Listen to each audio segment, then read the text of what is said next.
Seoul glowed that evening, a city alive, unaware that two of its brightest stars were living the final chapter of a story that had started long before either of them were born. Seop stood under the faint drizzle of Gangnam's streetlights, a coffee in one hand, his phone in the other. The message from Suzy lingered unread. It had been hours since their last scene together on set, yet the silence between them felt heavier than any line in the script. She was somewhere across the river, perhaps looking at the same night sky, the same quiet rain that seemed to carry the sound of all their unsaid words.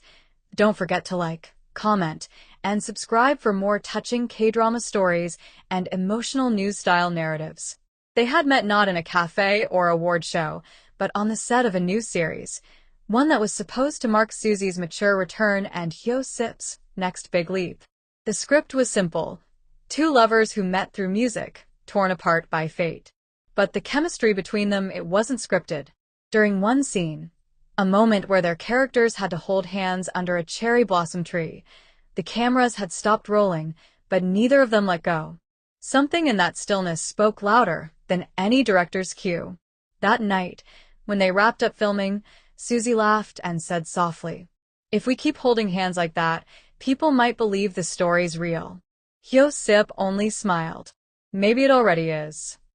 They were professionals, stars with millions of eyes watching. Dating rumors could ruin careers, twist headlines, and feed the wrong kind of curiosity. So they stayed silent. They met through rehearsals, exchanged glances through camera lenses, and spoke only through the words of their characters. But there was a tenderness that always slipped through. The way Seop would bring her ginger tea between scenes when her throat hurt. The way Suzy remembered his quiet habit of counting to 3 before every emotional take. Behind all the glitz, their connection was fragile, human, and painfully real. And yet, both of them knew, love like that doesn't survive in the spotlight. So, they let it stay behind the camera, unnamed but unforgettable. Then something strange began to happen. While filming a flashback sequence, a historical scene set in the Joseon era, Suzy found herself trembling when their eyes met under the hanbok costumes. It wasn't acting. For a split second, she felt like she had seen him before, not as a co-star, but as someone she had loved long, long ago. In the scene, her character died protecting him. But after the director called cut, tears kept falling. Seop noticed. "You okay?" he asked softly, his hand hovering close but never touching. Suzy nodded, voice trembling. "It's strange. I think I've cried this way before. For you." He didn't understand then, but that night, he dreamed of another time. A palace garden, moonlight on cold marble, a promise whispered before death. When he woke, her name was still on his lips. But not Suzy. It was Soa, a name that didn't belong to this century. Over the next few weeks, the line between acting and living began to fade. Sometimes, Suzy would forget where the scene ended and her emotions began. Seop started keeping a distance, afraid of the feelings he couldn't name. But love has a way of finding its voice. One night, after filming the final episode, they stayed back in the empty studio. The set was quiet, the air heavy with that bittersweet ache that comes when something beautiful ends. Suzy sat on the piano bench where her character once sang, and softly played the same tune. Seop stood by the window, watching her silhouette under the dim lights. "Why does it feel like we're saying goodbye to more than just a show?" she whispered. He didn't answer at first. Then, barely audible, "Maybe because we've said goodbye before." And just like that, the past and present folded into one. In another life, centuries ago, there was a scholar named Seop and a court dancer named Soa. He was destined to serve the crown. She was forbidden to love him. But beneath a magnolia tree, they made a promise. "If the world tears us apart, may the stars bring us back together." That night, soldiers came. Soa was taken. He never saw her again. Until now, when centuries later, in a film studio dressed as an ancient palace, two souls met once more under false lights and remembered. After the drama aired, fans couldn't stop talking about their chemistry. Edits, fanfiction, rumors, all filled the internet. But behind all the noise, Suzy and Seop quietly avoided each other at press events. They smiled for cameras, but their eyes told another story, one of unfinished goodbyes. One rainy night, she sent him a message. "Do you ever feel like we're living the same story twice?" He replied after a long pause. "Maybe we are. But maybe this time, we're meant to end it right." They met one last time. Not as co-stars, not as reincarnated lovers, but as two people who finally understood what love had tried to teach them across time. The day was quiet. The cherry blossoms had just started to fall, soft pink petals drifting through the park like tiny memories. Suzy arrived first. She wore no makeup, just a white sweater and a small pendant, the one he had given her during the shoot, pretending it was a prop. When Seop arrived, the air seemed to pause. "You came," she said softly. "I always do," he replied. For a while, they just stood there, watching the petals fall. Then she said, "We don't have to keep repeating the same story, do we?" He shook his head. "No. This time, we end it beautifully."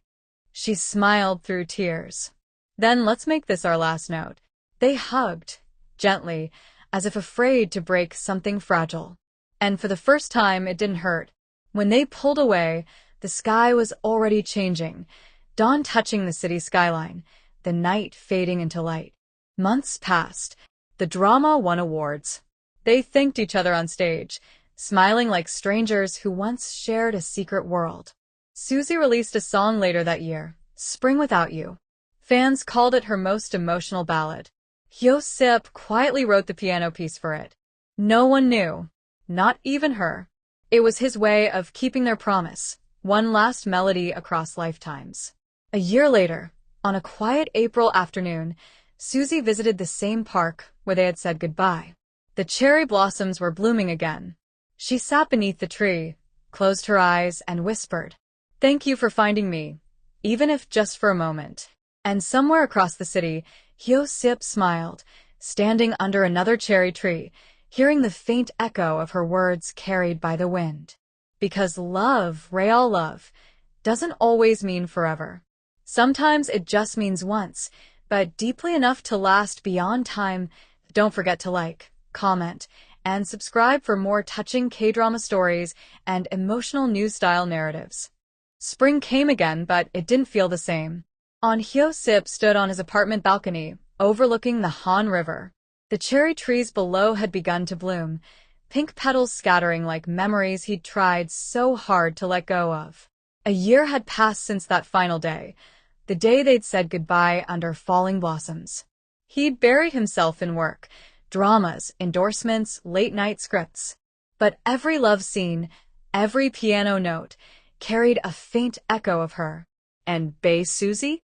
The world thought she'd moved on beautifully, a global ambassador, a new album, flawless smiles on red carpets. But behind the glamour, her nights were filled with music she couldn't finish and letters she'd never send. One rainy afternoon, Suzy sat in her recording studio, headphones around her neck, staring at a blank lyric sheet. The producer had sent her a melody, a haunting piano piece. No name, no credit. Just a file titled "Spring After You," MP3. She pressed play. Soft notes filled the room, gentle, aching, familiar. It was his playing. She could feel it in the pauses between chords, the way he always hesitated before the final note, like breathing between memories. Her voice trembled as she whispered to no one, "Seop, why does it still sound like goodbye?" She recorded that night. Her voice carried through the mic like a confession the world wasn't meant to hear. And when the song was released, it trended everywhere. "The Season After You" by Bae Suzy, lyrics by Suzy, piano by Seop. Neither of them spoke publicly about it. But fans knew. Something unspoken was written in every note. Weeks later, they met again, not through fate, but through coincidence that felt too precise to ignore. Both were invited to the Seoul Drama Awards. The show's producers had no idea they hadn't seen each other since the wrap party a year ago. Suzy arrived first, elegant in a pale cream dress that shimmered like morning light. Seop entered moments later, in a black suit that looked heavier than it should. The cameras flashed, capturing polite smiles, practiced waves, two professionals acting as if they were nothing more. But when their eyes met across the red carpet, the world seemed to fall silent. For a second, it was just them. All the noise faded, until someone called, Suzy SSI. Seop SS. A photo together, please? They turned, standing side by side. Her perfume lingered faintly in the air, jasmine and rain. Their hands brushed, just barely, but both felt it. That single touch was enough to bring everything back. The after-party was quiet, full of laughter and champagne bubbles that didn't quite reach anyone's hearts. Suzy found herself on the rooftop terrace, away from the noise. The city lights glittered below like 1,000 unsent messages. You still prefer quiet places? Came his voice from behind. She turned slowly. He was there, on Seop, holding a glass of water instead of wine, his expression unreadable but soft. And you still find them, she replied. They stood side by side, the wind teasing at the edges of her hair. I heard your song, he said finally. She smiled faintly. You wrote it. I didn't mean for you to find it. Maybe it meant for me to. There was silence, the kind that didn't need to be filled. We keep writing about each other, he whispered. Even when we shouldn't. Maybe that's the only way we know how to remember. Later that week, Suzy received a call from a director. An offer for a film that needed her as the female lead. When she opened the script, she froze. The male lead's name? On Seop. The story? A love that began in a past life and ended with forgiveness in the present. She laughed bitterly, almost in disbelief. The universe has a strange sense of humor, she murmured. She said yes. And so did he. The first day on set was like walking into déjà vu. They played two souls meeting again after a painful past, forced to face what they couldn't change. When the director called action, the lines felt too close to real. Why did you leave? Her character asked. Because I loved you too much to stay, he answered. The script blurred. Their voices shook. The crew whispered that their acting was too real. No one knew it wasn't acting. That night, after filming ended, they stayed in the empty studio again. Just like before. Suzy sat by the piano prop, fingers brushing the keys. We keep ending up here, she said softly. Maybe because we never really ended, he replied. As filming went on, something shifted. The pain that once haunted their connection began to turn into quiet understanding. Suzy realized she no longer cried for what they lost.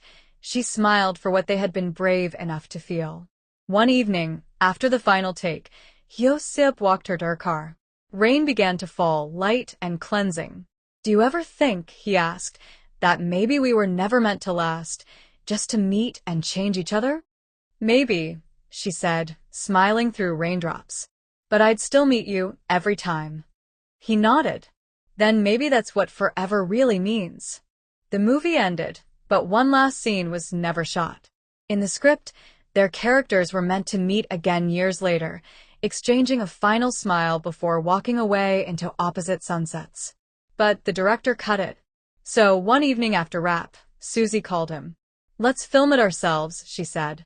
They met in the park, the same one where cherry blossoms had fallen a year ago. This time it was autumn. The air crisp, golden leaves underfoot. Seop brought his camera. She brought her old pendant. They recorded a few silent seconds, just standing there, looking at each other. No dialogue. No direction. When it ended, she whispered, now it's complete. He smiled faintly. Now it's goodbye. She shook her head. No. It's thank you. Months later, the film premiered. Critics called it a hauntingly beautiful exploration of love and memory. Neither attended the premiere. Suzy watched from home, curled under a blanket, her phone lighting up with messages from friends and fans. But she only cared for one. A text from Seop. Thank you for finding me again. Even if it was just on screen. She replied, after a long pause. We'll keep meeting in stories. Maybe that's our forever. Don't forget to like, comment, and subscribe for more touching K-drama stories and emotional news-style narratives.